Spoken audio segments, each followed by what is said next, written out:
우리 사회에 생생하게 살아있는 결이 다른 이야기 사생결담. 오늘도 우리 주변에서 일어나는 크고 작은 일들에 대해서 허심탄회하게 결이 다른 이야기 나눠볼 텐데요. 비상대책회의에 소집된 위원 소개해드리겠습니다. 김성진 의원 함께합니다. 안녕하세요. 안녕하세요. 임미애 의원 나오셨습니다. 안녕하세요. 안녕하세요. 이상호 박사 어서 오세요. 네, 안녕하세요. 찬용길 기자 함께합니다. 안녕하세요. 네, 안녕하세요. 정말 오랜만에 이렇게 또 네. 모였어요. 저는 이제 뵌 지도 꽤 오래됐는데 휴식 시간에 뭐 하시는지 물어본 적이 있었나 싶더라고요. 뭐 하세요? 시간이 좀 나면 어떻게 지내세요? 혼자 있을 때 여유 시간을 즐기는 방법과 가족이 함께 있을 때 여유 시간 즐기는 방법이 좀 다른데요. 다르죠. 혼자 있을 땐 자지요, 주로. 그리고 식구들이 같이 모여 있을 때는 일단 나가지요. 어디로 가든 어디든. 나가요. 네. 저는 혼자 있을 시간이 거의 없어가지고요. 그렇죠. 아직 네. 아이들이 어려서.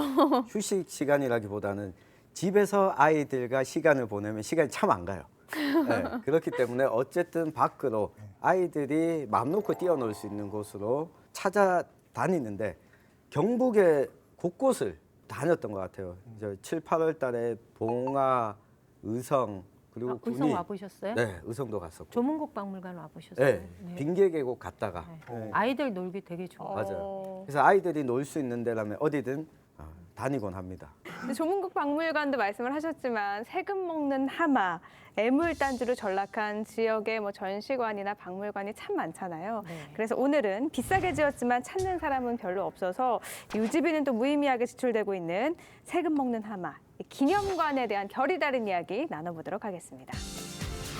제 결담은 미술관역 건설업자.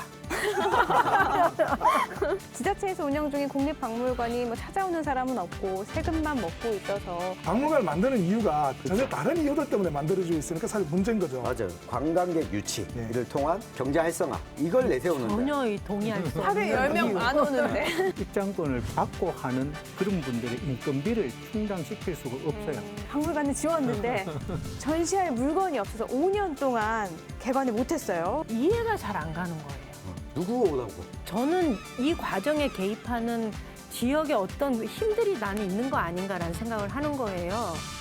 네, 세금 먹는 하마 기념관에 대한 김성진 위원님의 결담은요? 뻔할 뻔짜다.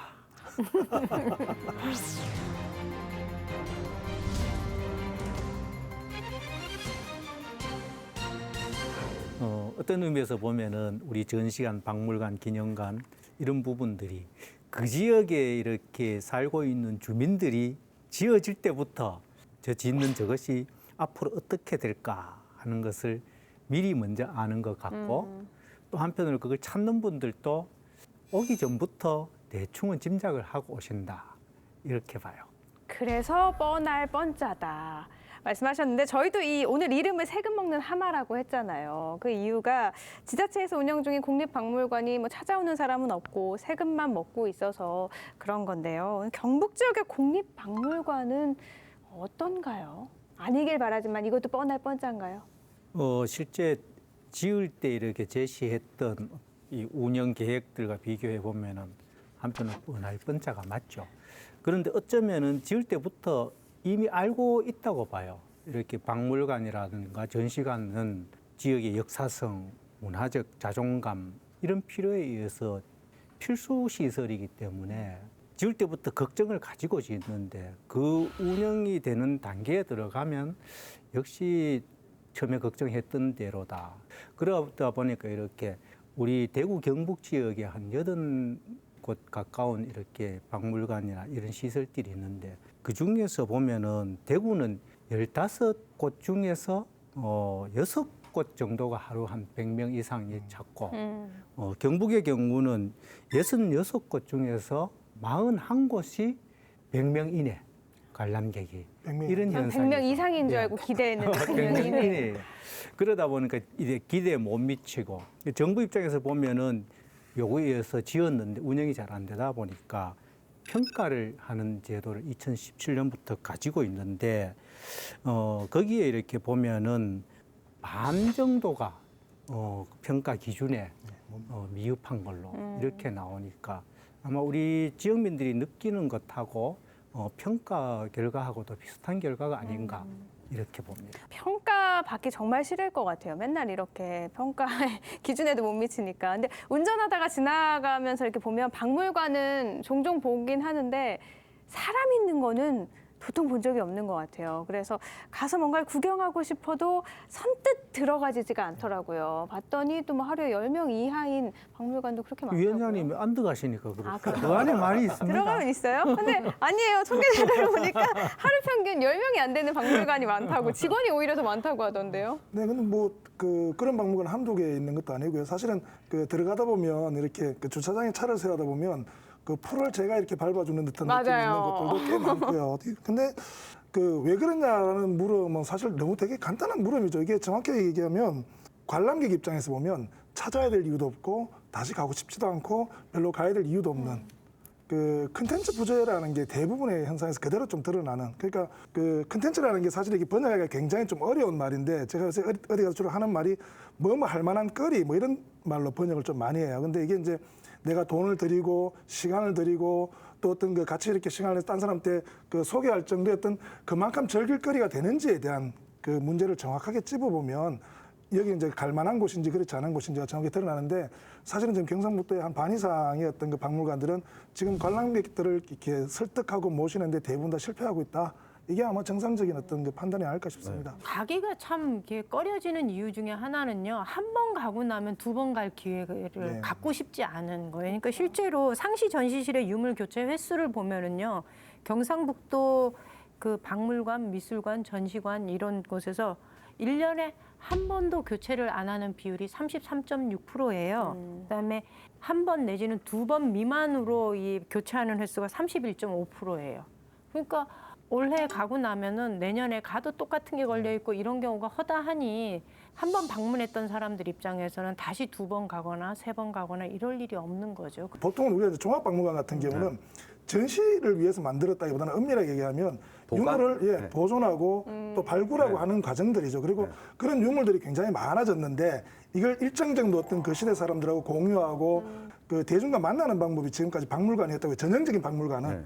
그러면 이걸 지금 조금만 더 옮겨놓으면 우리가 뭔가 보여주고 싶은 콘텐츠가 충분하게 있어서 이걸 좀 이야기를 바꾸고 이렇게 해도 계속 좀 할 거리가 있는 상황에서 보통 박물관이 만들어지면 사실 이런 문제 별로 없을 거예요. 근데 박물관을 만드는 이유가 지금 이런 어떤 전통적인 이유 때문이 아니라 전혀 다른 이유들 때문에 만들어지고 있으니까 사실 문제인 거죠. 맞아요. 예, 박물관을 짓겠다, 전시관을 짓겠다고 하면서 첫 번째로 내세우는 이유가 관광객 유치를 통한 경제 활성화 이걸 내세우는데 전혀 동의할 수 없는 하루에 10명 안 오는데. 이걸 내세우기 때문에 그러면 이 목적에 부합해야 되는데 이걸 내세우지만 정작 이 박물관을 지을 때는 우리 뭐 유물도 전시하고 보존하고 이쪽으로 가게 되는 거죠. 근데 실제로 전시되는 유물들이요 보면 대체로 레플리카라 그러잖아요. 모조품인 경우가 굉장히 많아요. 그러니까 그건 보는 뭐- 사람들 입장에서는 감동이 적은 거죠. 근데 저는 지금 문득 궁금해졌는데 박물관, 전시관 얘기가 나오고 있잖아요. 네. 이 두 개의 기준은 뭐예요? 어떤 차이가 있는 건가요? 사실 박물관은 기본적으로 유물이 있어야 된다는 기준이 좀 정해져 있어요. 이제 지금 안동에 있는 전통문화 전통문화 콘텐츠 박물관이 이제 사실은 그 기준을 조금 바꾸게 하긴 했지만 원론적으로는 사실은 유물이 있어야 되고요. 그리고 이 유물을 보존하고 관리하고 또 그것들을 가지고 이제 전시하는 우리 이런 구조를 가지고 있는 것들을 보통 박물관이라 그러고요. 유물보다는 홍보와 또 어떤 가지고 있는 콘텐츠를 좀 알리기 위한 용도로 보통 쓰는 게 저희들이 전시관이라는 용어를 쓰긴 쓰는데 사실 이것도 요거는 너무 많이 이렇게 혼재돼서 뭐 정확한 학술적 용어는 조금 이렇게 좀 찾아봐야 될 것 같긴 한데 대략 이 정도 선에서 좀 이해를 하셔야 될 것 같긴 해요. 알겠습니다. 근데 건립 비용이 많이 들잖아요. 특히 뭐 공립 같은 경우에는 먼저 건물을 짓는다고 했는데 뭐 수십억에서 수백억도 들기도 하는데 최근에 박물관이 입장료를 무료로 좀 전환하는 추세인 것 같아요. 근데 워낙에 찾아오는 사람도 없는데 입장료까지 받지 않으면 이게 운영이 될까 싶거든요. 임 의원님 괜찮은 건가요? 이게 2017년도에요. 문체부에서 국공립미술관을 재방문하는 사람들을 대상으로 설문조사를 했는데 재방문하는 사유 중에 무료 입장이어서 부담이 없어서 온다. 이렇게 재방문하는 경우에 이 경우가 한 29% 정도가 돼요. 그러니까 그런 측면에서 본다면 무료 개방이라는 게 손님들을 데리고 오는 데는 그래도 적합한 수단이기는 한 것 같아요. 그런데 문제는 이렇게 무료 입장을 한 경우에 유지 관리 비용을 충당할 수 있는 방법이 없다는 게 문제인 거죠. 그래서 그 유지 관리비를 충당하기 위해서 프로그램을 운영한다든가 특별 전시회를 한다든가 이런 방식으로 그 대체를 하고 있는데 이 어쩜 이건 절박함인 것 같아요. 현재 박물관 운영되는 공립박물관의 실제 재정 자립이 5% 전후예요. 뭐 경우에 따라서는 입장객이 극히 적은 경우는 어떤 경우인가 하면은 티켓을 판매하고 입장권을 받고 하는 그런 분들의 인건비를 충당시킬 수가 없어요. 그래서 입장료를 받는 데 드는 비용이 입장료 수입보다도 많이 들게 되니까 차라리 무료로 하자 이런 경우들도 많고 하지만 근본적인 의미는 말하자면 많은 돈을 들여서 지어놨으니까 많은 사람들이 보도록 하기 위해서는 결국 돈을 안 받는 것이 효율적이지 않느냐. 제가 이거 좀 살펴보니까 이게 유료이냐 무료이냐는 중요하지 않은 것 같아요.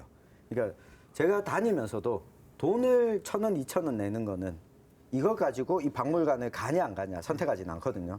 경북 북부 지역, 그 안동 MBC 사생결단이 나가는 지역에 박물관, 전시관에 관람객을 집계하는 통계를 2018년 통계를 봤는데요. 네. 24개 가운데 잡힌 통계만 보면 안동에 있는 시립민속박물관이 제일 많습니다. 100만 명.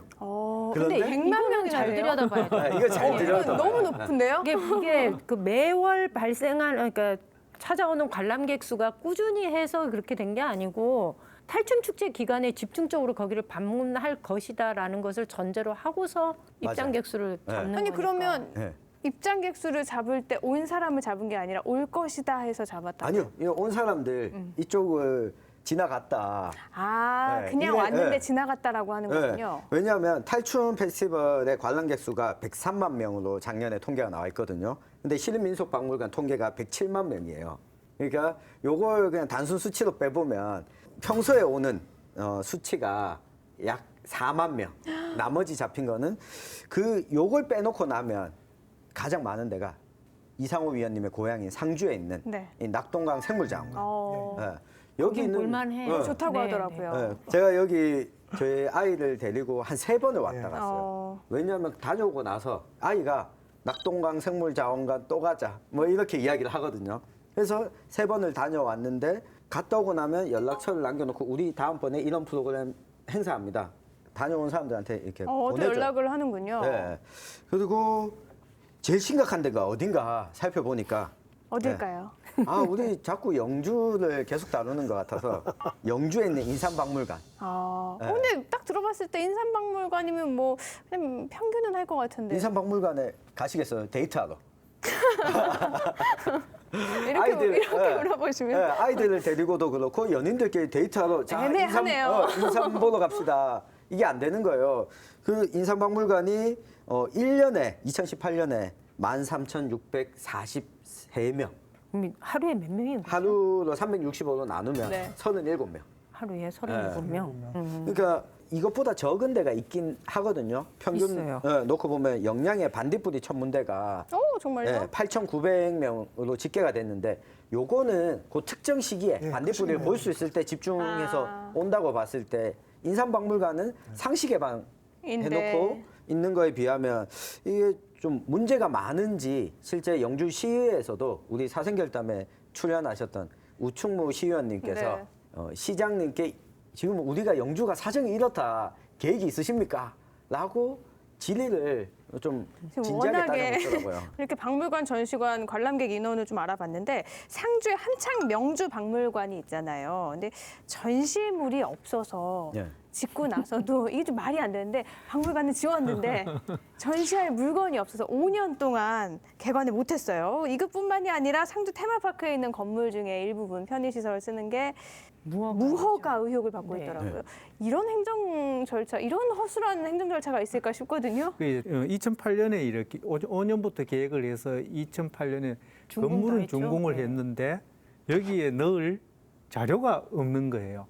우리가 이렇게 상주 같은 경우는 300의 고장 그래서 쌀, 누에고치 그리고 꽃감의 겉에 피어난 하얀 이 분 선택은 맞았던 것 같아요. 상주에 맞게 이 애초에 계획을 할 때 명주 박물관도 하면서 명주 테마공원도 하게 되는데 그 과정에서 어떤 여러 가지 문제들이 생기고 그러다 보니까 시민 한 600여 명이 서명을 해서 감사원에 감사 청구를 하는 그런 일까지 있었던 거죠. 근데 저는 사실은 영주의 인삼박물관도 그렇고 상주의 함창의 그 명주박물관. 명주박물관도 그렇고 이해가 잘 안 가는 거예요. 누구 오라고? 아, 그렇죠. 이게 건물을 지어놓고 나면 여기에 전시될 물건이 그렇게 마땅하지 않다라는 걸 누구나 충분히 짐작이 가는데 이걸 어떻게 기획하고 예산을 확보하고 공사를 하고 이게 어떻게 가능했을까라는 생각을 자료를 보는 내내 그 생각이 드는 거예요. 중요한 이게 거는 왜 이게 가능했을까? 이런 일들을 박사님들이 다 해요. 말씀해 주시죠. 박사님 말해 주시죠. 왜냐? 이런 박물관을 짓겠다 그러면 상주에서 분명히 용역을 줘요. 용역을 주면 어떻게 하고 하는 이 용역 결과물을 탁 내놓는데 그걸 딱 보면 지으면 되겠다 싶은 거예요. 우리가 지금 사실 박물관이 지어지는 관례들을 조금 이렇게 전반적으로 이렇게 과정들 안 보면 처음에 이 필요성이 만들어질 때 보면 정말로 콘텐츠가 많아서 필요성이 만들어지는 게 아니라 대부분은 공약과 네. 또 뭐 이거에 의해서 만들어진다고요. 그다음에 이분이 당선되고 나면 그 여기에 대한 어떤 그 공약을 이행해야 되니까 그다음에 이제 타당성 용역이 들어가요. 여기 이제 말씀하셨던 이제 저 같은 박사들이 이제 붙는데 실제로 이 용역은 우리 지난번에 한번 연구 용역에 대한 얘기를 얼핏 한번 한 적이 있는데 지자체에서 만들어놓은 결론에 이렇게 자꾸 맞춰주는 일들을 하는 게 대부분의 용역 근데 결과들이죠. 잠깐만. 공약도요 그냥 나오지 않아요. 예. 누군가의 요구가 있었기 때문에 그 공약이 만들어지는 거거든요. 저는 이 과정에 개입하는 지역의 어떤 힘들이 나는 있는 거 아닌가라는 생각을 하는 거예요. 그러니까 이게 건설업자입니다. 건설업자. 실제로는 이런 문제를 그러니까 이런 박물관을 짓자라는 얘기가 나왔을 때 지역사회 여론들을 대체로 들어보면 굉장히 부정적이에요. 아까 김성진 위원님 얘기하신 거냐 뻔할 뻔짜다라고 얘기한 것처럼 그런 집 뭐하러 하노 이렇게 질문하는 분들 굉장히 많아요. 그럼에도 불구하고 그것이 의회에서 아무리 문제 제기를 저는 없었을 거라고 생각하지 않아요. 있었을 거예요. 그럼에도 불구하고 결국은 단체장이 그것을 밀고 나가는 게 있거든요. 그리고 그 밀고 나가는 과정에서 그다음부터는 어느 시점이 되면 아무도 손을 대지 않아요. 저는 이런 것을 굳이 하고자 하는 단체장의 그 심리가 이게 정말 지역 주민들을 위한 사업이 아니라 자신들의 공적을 쌓기 위한 행위의 일환이 아닌가. 그걸 가지고 지역의 온갖 가지 뭐 문화니 전통이니 역사니 이런 거 갖다가 끼워 맞추는 거고 거기에 국비 끌어오고 도비 끌어오고 시비 끌어와서 자신의 공적비처럼 그렇게 박물관이든 전시관이든 짓는 건데 이거는 전 정말로 주민들이 늘 관심 있게 좀 지켜보고 따끔하게 지적을 해줘야 될 것 다 같아요. 그런 거는 아닌 것 같긴 한데요. 사실 그래서 잘 만들어진 박물관 참 괜찮거든요. 보면 그것도 의미도 있고요. 그런데 지금 이제 말씀하셨던 그런 의도에서 만들어진 박물관들이 지금 다 이렇게 우리가 지금 문제 삼는 박물관들로 좀 빠져나가는 부분들이라서 너무 많아요, 예, 예. 이게. 요즘 박물관이란 게 사실은 그 누구의 공약사항에 들어가지 않으면 사실 아무리 좋은 박물관도 박물관 지어지기가 좀 힘든 게 또 현실이고요. 그렇죠. 돈이 많이 들어가기 예, 때문에. 왜냐하면 네. 그리고 거기에 들어가야 사실은 거기에 따라서 국비와 도비와 시비나 이런 것들이 이제 돈이 나올 수 있는 구조가 사실 만들어져야 되기 때문에 이게 그럴 수밖에 없는 구조가 구조 있죠. 자체를 바꿔야 되나? 이게 참 답답한데 세금 먹는 하마 기념관 문제에 대한 김 의원님의 결어 듣고 이야기 계속 해보죠. 이제 앞으로는 뻔할 뻔짜다 생각 들면 새롭게 짓는 것은 안 해야 될 것 같고 현재 이렇게 지어진 것들에 대해서는 정말 어떤 컨텐츠를 넣을까 또 지역 주민들과 이렇게 박물관이 함께 갈 수 있는 부분들을 같이 모색해서 그만한 효용 가치가 있도록 각자가 노력을 해야 될 것 같죠. 네. 이어서 오늘 주제에 대한 이상호 위원님의 결담은요? 예, 제 결점은 하마는 억울하다.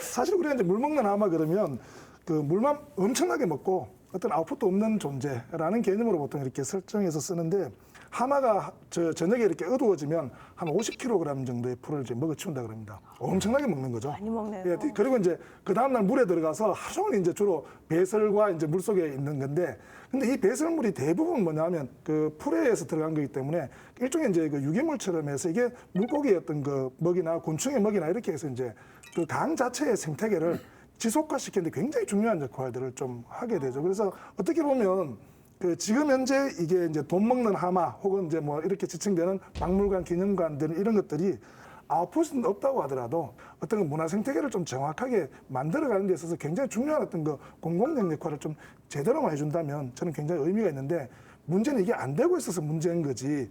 그 박물관이나 그렇다고 기념관이 없어야 되느냐 문제냐 그건 또 결코 아니라고 좀 생각을 좀 해봐야 되는 문제 있죠. 역시 이상호 위원님이 나오니까 생물학까지 우리가 섭렵하는 방송이 되고 전 있어요. 하마가 이렇게 착한 동물인지 몰랐네요. 갑자기 착해 보여요. 근데 저희가 계속 얘기를 하고 있는 것 중에 하나가 지자체에서 운영하는 전시관이나 박물관 관람객은 없는데 돈은 너무 많이 들어가고 이게 반복된단 말이죠. 그런데 내용은 차별성도 없고 콘텐츠는 중복되고 사전 검증이나 사후에 뭐 되는 게 없나 봐요.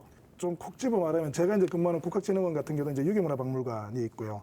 안동의 민속박물관도 보면 상당히 많은 영역이 사실 유교 콘텐츠로 좀 채워져 있고 또 선비문화박물관, 뭐 선비문화전시관, 그리고 또 도산서원 가면 옥진각도 사실 이제 도산서원 유물들로 이렇게 서원들로 꾸려져 있고 이런 것들 보면 좀 이거 하나로 좀 합쳤으면 좋겠다라는 생각을 하시는 분들이 굉장히 많죠. 근데 지금 그 삼대문화권 사업으로 또 세계유교 박물관이 지금 이제 엄청난 규모로 지금 건립되고 있는데 그 아까도 얘기했지만 이 박물관이 지어지고 하는 것들이 일정 정도 어떤 그 박물관 계획이라든지 이런 속에서 만들어진다면 아마 이런 그 중복 투자는 별로 없었을 것 같긴 해요. 박물관 이야기를 하셨지만 경북에서 유사한 콘텐츠를 가지고 난립하고 있는 기념관이나 전시관의 대표적인 게 바로 새마을운동과 그렇죠. 관련된 시설물이거든요. 뭐 사람들이 많이 알고 있는 구미시에 있는 새마을 테마파크 2011년도부터 시작해서 2017년도에 완공이 됐는데 사업비가 전체 879억이에요. 부지 매입비까지 포함해서 그런 건데 어마어마하죠. 지금 건물만 지어놓은 상태고요. 하루 관광객이 100명도 채 안 돼요. 여기에 지금 도에서는 이거를 어떤 내용으로 채울 것인가 이제 그 작업을 하는 거예요. 그래서 용역을 줘서 콘텐츠 개발 작업들을 하고 있고 또 구미시와 경상북도가 25억씩 각각 내서 그 안을 채우기 위한 작업들을 이제 하고 있다는 얘기를 좀 드리고 싶고요. 그다음에 또 구미시에 마찬가지로 경상북도 새마을회 새마을 역사관이라는 게 있어요. 그다음에 포항에 또 있어요. 새마을운동 발상지 기념관에서 포항에 있는 시설인데 사업기간이 2007년에서 2009년도. 그다음에 또 포항에 새마을운동 체험공원이 포항에 있는데요. 요게 42억 원의 사업비를 들여서 했고 그다음에 청도에 또 있어요. 청도에 새마을운동 발상지 기념공원 해가지고 이게 또 커요. 217억 원이 넘게 들어간 사업이에요. 그런데 여기 그럼 몇 명 들어왔냐? 17년도에 방문객 수가 42,000명이에요.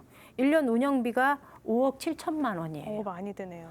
새마을운동과 관련돼서 한 6개 정도의 이 시설들이 총 사업비가 1,200억 가량 돼요. 그런데 엄청나네요. 그 시설물에 방문하는 인원수가요. 제가 다 계산해 봤어요. 17년도에 방문한 인원수가 8만 6천 명 가량 돼요. 천억이 넘게 늘었는데. 우리 도대체 이거 뭐 하냐는 거죠. 컨텐츠 부족은요, 이것도 꼭 다뤄야 될 것 같아요. 상주 아까 한창 명주 박물관도 전시물 확보되지 않아서 준공하고 5년 동안이나 개관을 못했는데 이번에는 협동조합 발상지 박물관에 또 계획 중이라고 하더라고요. 근데 문제는 채울 내용이 없다고 하더라고요. 아니 제가 이게 함창하고 협동조합 발상지하고 뭔 관계가 있는가 아무리 자료를 찾아도 모르겠어요. 그런데 만약 정말로 그 지역에 사는 분들이 협동조합 발생지로서의 그 정신을 가지고 있는 곳이다라고 하면 저는 그것이 기념관이나 전시관으로 대체되어야 되는 게 아니라 작은 팻말 정도 하나만 있어도 돼요. 이곳은 협동조합 정신의 발상지로 그 정신이 이러이러하게 지내고 지역사회를 이끌어오고 있다라는 요만한 팻말만 있어도 저는 충분하다고 생각해요. 이걸 왜 그렇게 수억의 돈을 들여서 꼭 건물을 지어야 그 정신이 제대로 계승된다고 생각하는 건지 보면 볼수록 이해할 수 없는 일들이 너무 이게 지금 많아요. 도시 브랜드를 만들기 위해 사실 박물관을 만드는 케이스들도 꽤 있거든요. 청도 같은 경우도 그 새마을을 좀 안 뺏기려고 하는 그 생각들 좀 가지고 있고 포항하고 청도하고 사실은 굉장히 오랫동안 그 원전 논쟁을 좀 꽤 많이 이렇게 싸우기도 했었기 때문에 서로 간에 그런 좀 헤게모니 싸움들이 들어가 있는 그런 게 사실은 박물관의 난립으로 이어지는 경우도 있는데 지금 여기는 거꾸로 하나의 그 도시 브랜드가 지금 여러 개로 막 갈라지는 거예요. 사실 함창 같은 경우는 이제 뭘로 도시 브랜드를 만들어 갈 건가에 대한 고민들이 좀 있고 거기에 따라서 이제 단계적으로 어떻게 좀 그 전략을 좀 짜야 되는데 명주도 했다가 그다음에 지금 협동조합 발상지도 했다가 뭐 이렇게 돼버리면 사실 이게 듣는 사람들이 굉장히 좀 헷갈릴 수밖에 없는 구조를 갖는데 근데 좀 이해는 좀 안 돼요. 왜 이게 지금 현재 우리가 가지고 있는 협동조합의 개념이 좀 서양의 길드 개념들이 저희들한테 이렇게 정착되면서 하나의 개념으로 만들어진 거라서 이게 함창이 협동조합이라는 게 그러니까 저는 일반 그 지방 정부에서도 자꾸 이런 기념관이니 박물관을 짓는 이유가 혹시 퇴직 공무원들의 노후 대책을 마련하기 위한 시설물이 아닌가라는 의심을 좀 하게 돼요. 상주시가 앞서 김성정 의원님께서 짚어주셨는데 상주시가 이런 뻘짓을 많이 하는 거예요. 뻘짓이라니요. 네, 아니, 뻘짓이죠. 이게 늪으로 자꾸 빠져들어가는 거예요. 그러니까 상주가 아까 낙동강 생물자원관 이야기를 드렸잖아요. 이거는 국립이에요. 네. 그런데 상주 시립박물관이 있어요. 그리고 낙동강 역사 이야기관이 있어요. 자전거 방문. 자전거 박물관도 있어요. 근데 이 와중에 지난해에 개관을 한 게 화령전투 기념관을 지었는데 이게 총 사업비가 123억 들여서 지었어요. 많이 들었네요. 네. 지어놓고 이것도 홈페이지도 없어요. 이렇게 상주시청 홈페이지에 가도 연결된 홈페이지가 없어요. 여기에 뭐 있는지 알려주는 것도 없는 상황이고. 근데 지금 또 명주박물관 이야기했고 협동장 박물관 이야기했고 제가 보니까 상주가 뭔가 도시 브랜드를 하려고 하는데 이 시민들 이야기보다는 공무원들 내에서 서로 충돌이 일어나고 있는 게 아닌가. 그게 아니면 건물은 계속 짓는데 하나의 상주를 상징하는 것들은 다 제각각이에요 지금. 저희가 계속 박물관 전시관 잘 못 되고 있는 걸 얘기했는데 잘 되고 있는 것도 분명히 있잖아요. 네. 그것도 한번 짚고 넘어가 보면 좋을 것 같아요. 맞습니다. 조문국 박물관. 네. 뭐 후기 같은 걸 보니까 추천합니다. 너무 좋았어요. 이런 후기도 참 많고요. 또 예천의 신풍미술관도 잘된 전시관으로 꼽을 수 있지 않을까요? 제가 조문국 박물관이 건립되기는 그 시점부터 제가 어떤 과정을 거쳤는지를 제가 좀 잘 아는데 그 당시 제가 군의원이었어요. 그래서 그 당시 7급 공무원이 고민을 좀 많이 한 거죠. 저희가 지역사회에서 무수한 박물관들이 있지만 그 박물관의 컨셉을 어떻게 잡을 것인가 고민을 했었던 거고 저희가 다양한 곳에 견학을 가면서 저희 어떤 컨셉을 잡았냐면 이 박물관은 누가 오느냐 본 거예요. 어린이들을 대상으로 그리고 어린이의 손을 잡고 오는 어른들이 함께 할 수 있는 공간으로 박물관을 만들자라고 그 당시 이제 유림들을 설득을 했고 그것에 맞추어서 지어진 건물이에요. 그래서 1층에 보면 주로 아이들이 뭐라고 그러죠? 유물을 직접 발굴해내는 체험을 할 수 있는 곳, 조각 퍼즐을 맞춘다든가 아이들 공연장이 있다든가 이렇게 되어 있고 위에는 이제 전시 공간이 있고 바깥에는 아이들이 넣을 수 있는 놀이터가 완벽하게 갖춰져 있고 그러니 한 번 와본 어린이 손을 잡고 온 부모들 입장에서는 또 찾아오는 곳이에요. 지금 얼굴에 미소가 많이 나요. 내가 군의원 시절에 했어라고 하는. 조문국 네. 박물관이야. 공무원들이 굉장히 애를 많이 썼어요. 아니 근데 이게 보면 그 신풍미술관도 좀 그런 게 있고요. 또 요 근래 이제 경상도 독립운동기념관도 보면 좀 그런 경향들이 좀 있는데 실제로 더 이상 이제 박물관이 그 전시에서 스톱하는 경우는 거의 없습니다 이게. 그리고 그 전시에서 그다음 반드시 이제 그 교육으로 이어지고요. 또 대부분 했던 전시가 기본적으로 체험으로 이렇게 이행되는 구조를 좀 가지고 있고 또 이런 어떤 그러니까 사실 콘텐츠에 대한 자신감이 있으면 이게 이제 전시에서 교육 체험으로 이어지게 되고요. 그리고 이 전시에 대한 콘텐츠에 대한 자신감은 그 다음에 사실은 이제 지역민들이 이제 계속 재방문하고 또 지역민들 입장에서 보면 문화사랑방 같은 역할을 조금 해주기 시작을 하고요. 이렇게 되면 당연히 이제 지역민들이 계속 재방문하는 곳으로 이렇게 바뀌어 들어가게 되고. 그러니까 그 사랑방의 구실을 하는 대표적인 데가 신풍미술관이에요. 그러니까요. 예. 가봤는데 거기는 그렇더라고요. 한 명이 가나 10명이 가나 설명을 꼭 해줘요. 이게 참 감동이었어요. 그리고 어떤 분의 후기를 들어보면 그 그림을 보면서 그렇게 울었다 그래. 자기 엄마가 생각이 나서. 근데 저도 이게 그림이 전시가 될 수 있고 작품이 될 수 있구나라는 생각이 들어서 굉장히 가슴 뿌듯했던 공간이었고요.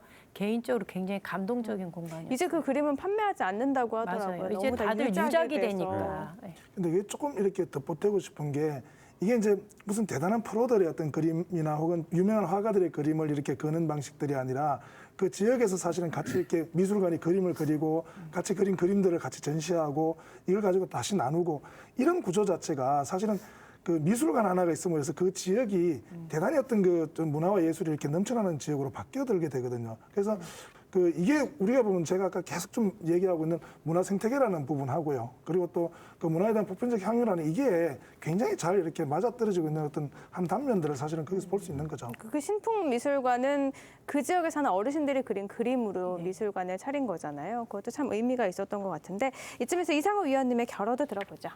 지역 박물관일수록 사실은 스스로 이렇게 그 문화 생태계의 건전성에 좀 기여하려는 노력이 없으면 정말로 물이 아니라 풀만 먹는 하마로 전락할 가능성이 높다라는 말씀 드리고 싶습니다. 네, 천윤길 위원님의 결담 이어가 볼까요? 네, 제 결담은 미술관역 건설업자.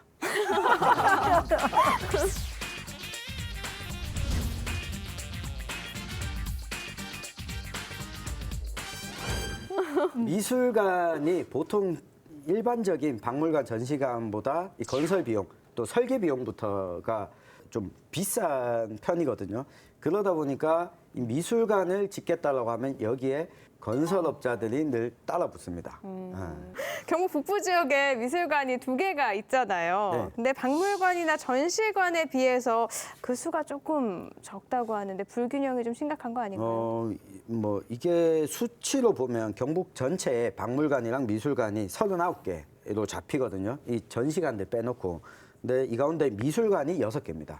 경북을 권역별로 나눠서 보면 북부 지역에 2개 있는 게 그렇게 적다고 보기는 또 어려운 상황. 네. 이거는 북부 이래요. 지역에 건설업자랑 미술관이 안 친한 건 아니겠죠? 네.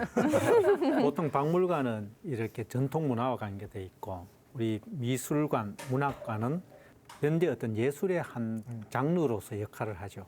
그러다 보면은 어쩌면 스타 마케팅이 여기 들어가 있어요. 그 저명인을 이름을 내세운 어떤 이 미술관이나 문학관 이런 쪽으로 가는데 그런데 또 문학관은 제법 있어요. 네. 예. 예를 들어 영양의 조지훈 조지. 문학관, 객주 문학관. 안동의 이육삼 문학관, 청송의 객주 문학관에서 이제 소설가 김주영을 주제로 한 문학관이 있는데 아마 이것은 현대적인 의미로 보면은 미술 부분에서는 아주 특별한 어떤 스타가 탄생하지 않은 이유도 아니겠나. 근데 그런 생각을 해요. 스타 마케팅 얘기를 하셨으니까 말씀을 드리는 건데 안동 시립미술관을 건립 계획이 있잖아요. 그런데 하중현 미술관 이름을 이렇게 지으려다가 네. 반발에 부딪혔잖아요. 안동과 하중현 작가가 크게 연관이 없다고 하는데 아무리 스타 마케팅이 사람을 불러 모으는데 좋다고는 하지만 연관이 없는 시립미술관에 하중현 작가를 이거는- 하는 건 맞을 걸까요? 그 이제 하종현이라는 작가는 아마 단색 화가로서는 우리나라에 아마 4인 중에 들어가는 정말 저명한 화가인 것은 분명하죠. 네.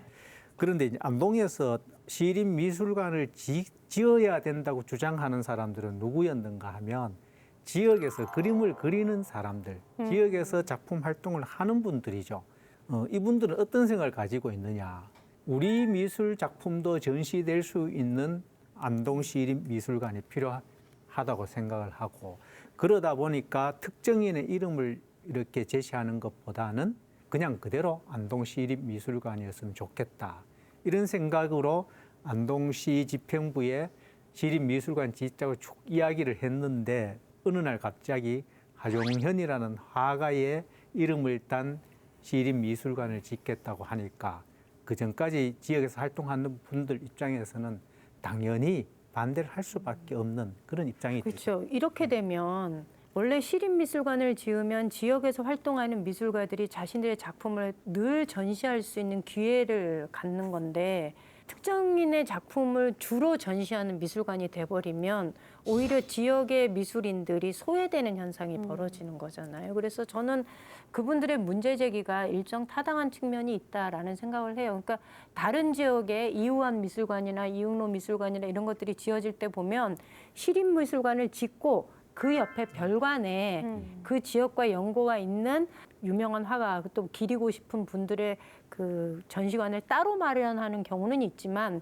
시립미술관 통째를 특정한 미술인을 위해서 만들어주는 경우는 없지요. 저는 이게 요 근래 이제 미술관이 어떤 역할을 해야 되는지에 대한 굉장히 중요한 원론적 차이들이라고 좀 보는 거예요. 이게 스타 마케팅과 그다음에 또 유명한 사람의 그림을 가지고 와서 이건 사실은 미술관을 철저할 정도로 좀 전시 위주의 어떤 그 미술관으로 운영하겠다는 계획을 좀 가지고 있는 거고 그래야 사실은 이제 사람들이 오게 되니까요. 근데 그 제가 볼 때는 지역미술관은 좀 철저할 정도로 그 지역의 어떤 그 예술 또 그 지역의 어떤 예술활동 그 지역과 관련된 어떤 문화활동 이런 것들에 좀 폭넓게 관여되면서 그 지역에서 어떤 그 미술의 어떤 지역을 키워나갈 수 있도록 만드는 그런 역할을 좀 해야 된다라고 보면 누구 개인 이름을 달기가 좀 힘들어지죠. 그래서 지금 가장 대표적인 게 보면 그 대구 예술발전소 같은 경우는 보면 굉장히 많은 작가들이 드나들고 또 거기에 이제 일반 시민들이 작가와 늘 만날 수 있는 구조를 만들어주고 예술을 좀 쉽게 이해할 수 있는 다양한 방법들이 계속 고안되고 있는 이런 구조들이 사실은 제가 볼 때는 지역에서 그 미술관들이 해야 될 굉장히 중요한 역할인데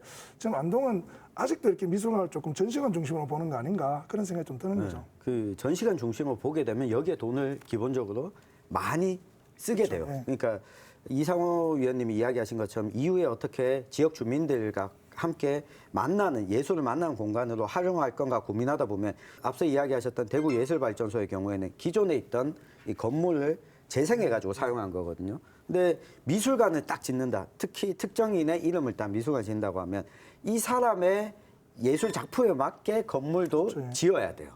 그러면 비용이 많이 드니까 옆에 건설업자가 또 따라와요. 그러니까 건설업자랑 친하게 지낼 필요가 없어요.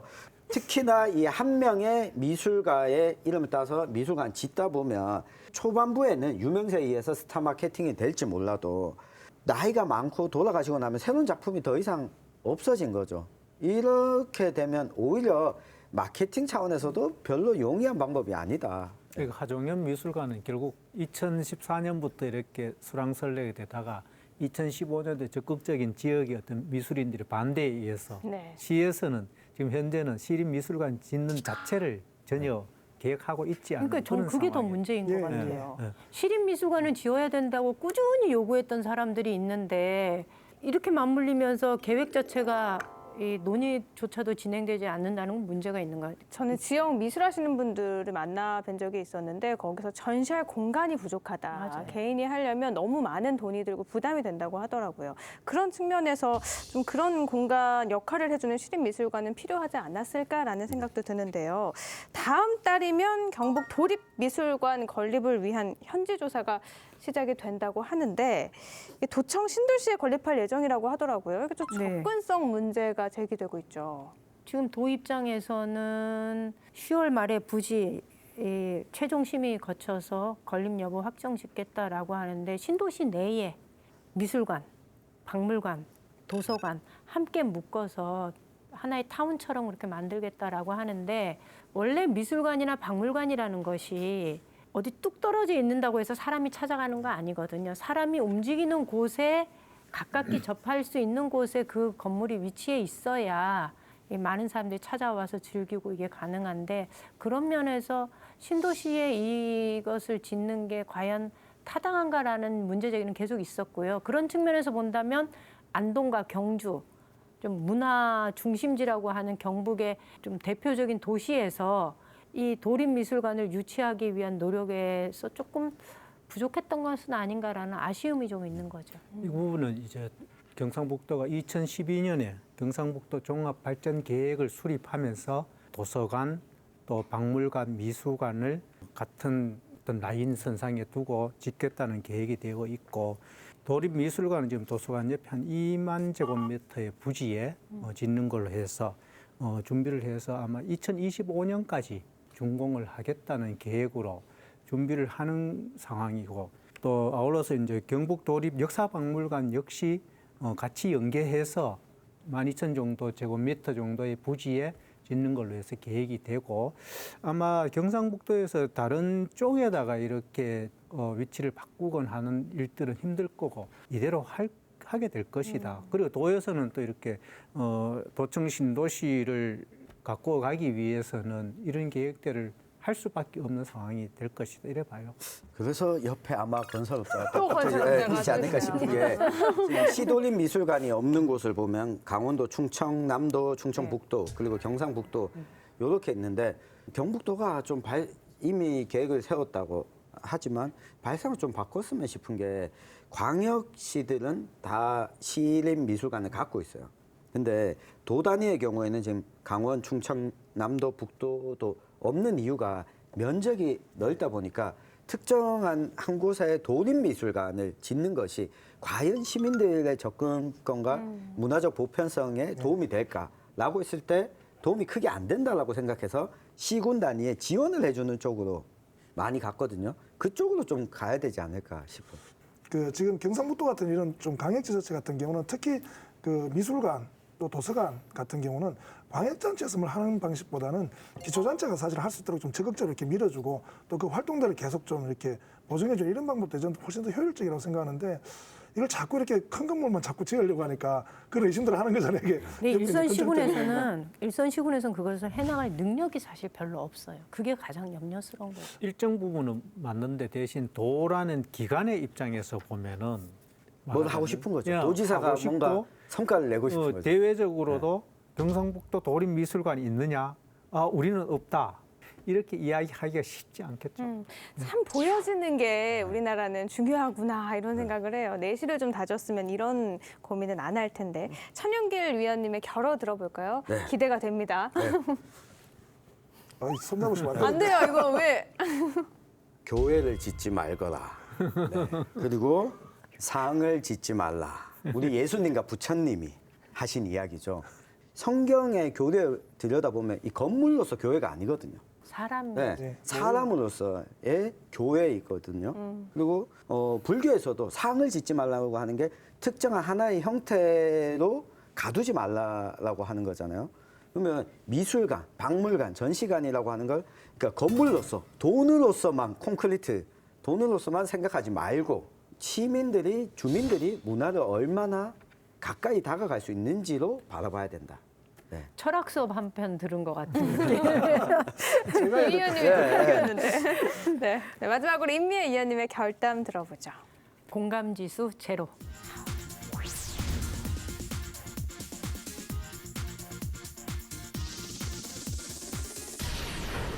이 지방자치 시대를 맞아서 저는 각 지역이 가지고 있는 고유성, 역사성 이런 것들을 기억하고 기록하는 노력은 좀 필요하다고 생각해요. 근데 그것이 그들만의 전유물이 아니라 다른 사람과 공감하면서 이것이 보편화되기를 바라는 거잖아요. 그런 측면에서 우리가 지금 하고 있는 박물관, 전시관, 기념관 사업은 공감 능력이 완전히 제로인 사업인 거죠.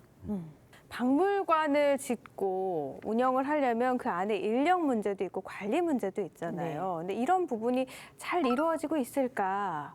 이것도 한번 짚어볼까요? 이게 아까 계속 얘기한 것처럼 이게 이제 건물부터 먼저 짓고 그 대부분 예산을 확보해 보면 건립비는 굉장히 확보하기가 좀 수월해요. 비교적 네. 쉽지는 않지만 근데 문제는 연간 관리비를 몇 억 정도를 지속적으로 확보하는 건 굉장히 힘든 일이고요. 이걸 올리는 것도 굉장히 힘들어요.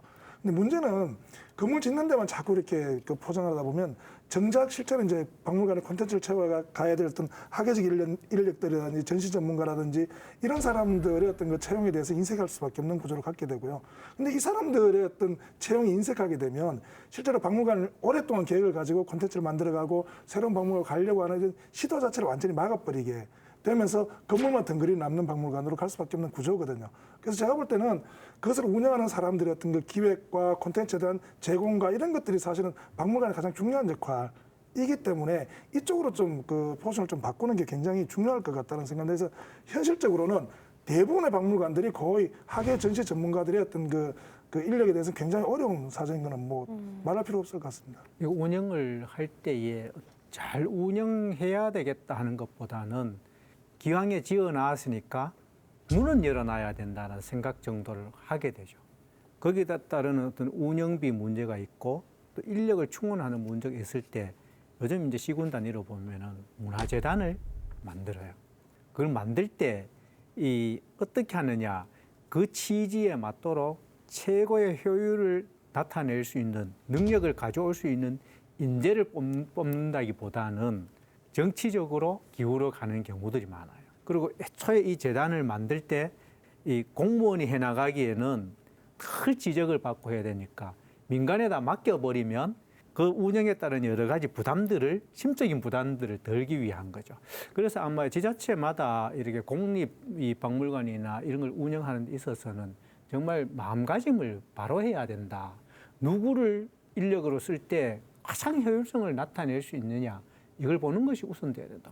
근데 지금 말씀하신 게 이렇게 쉽게 말하면 이 소리잖아요. 공립미술관을 지어놓고 내지는 공립박물관을 지어놓고 늘 그 관장의 직위는 공무원들, 지자체 공무원들의 순환보직 형태로 발령을 내서 보낸다든가 그러니 전문성은 당연히 없는 거죠.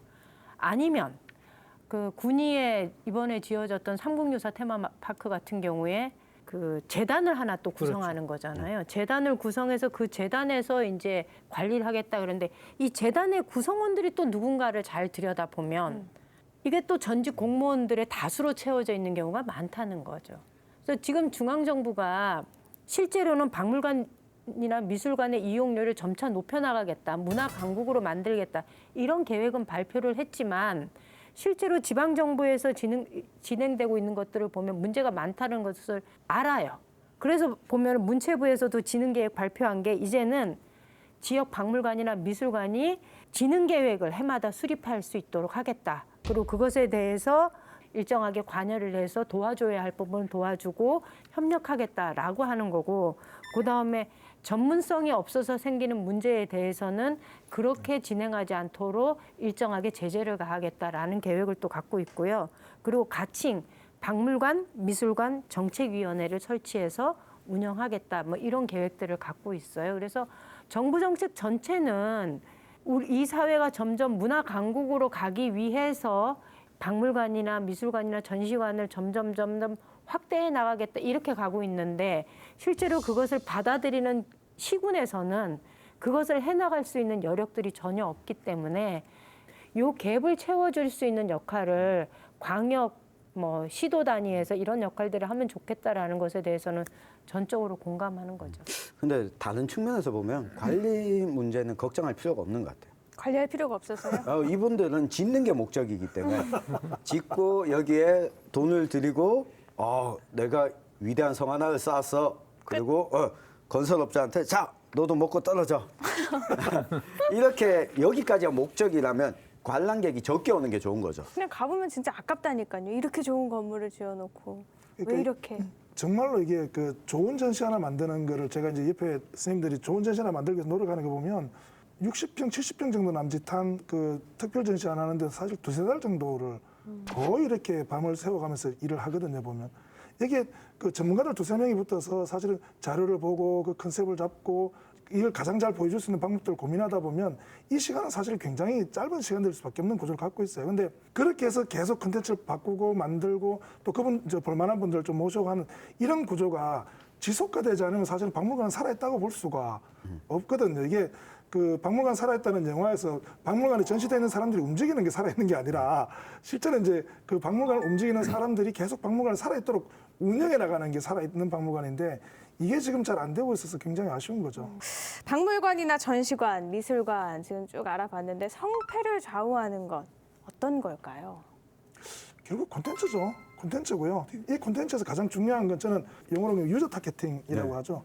누가 올지를 정확하게 알고 그 사람들의 눈높이에 맞추어서 이렇게 그 전시 콘텐츠를 만들어가는 이게 사실 가장 중요한 부분인데 콘텐츠라는 건 기본적으로 그 자기들만이 가지고 있는 독특성도 좀 있어야 되고 또 유저 타겟팅을 통한 대중성도 좀 딱 맞추어 가야 되는 이게 사실은 교과서처럼 나와 있는 얘기인데 이 교과서를 정확하게 지키는 박물관이 그렇게 많지 않은 게 문제인 거죠.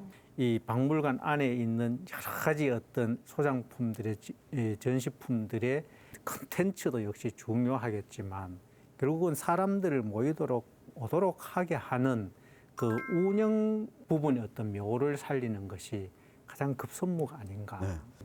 어떤 시민들이 여기 와서 보면 좋겠느냐 이걸 설정하는 게 최일순위다. 그러니까 이걸 정하지 않고 건물 짓는 거는 진짜 삽질하는 거다. 네. 다 똑같아요. 네. 저는 조금 더 창의적이었으면 좋겠다라는 생각을 해요.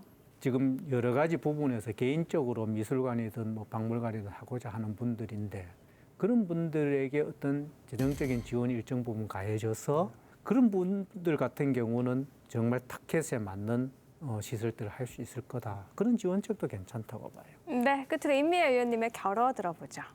저는 이 문제를 다루면서 저희보다 훨씬 더 많이 분노하고 그리고 어떻게 해야 되는지 대책을 알고 있는 분들은 바로 시청하시는 분들이라고 생각해요. 그래서 저는 저도 유희순 위원님 흉내 한번 내볼까요? 카메라를 똑바로 바라보고 정책 결정자들에게 한마디 하겠습니다. 네 돈 아니라고 함부로 쓰지 마라. 어?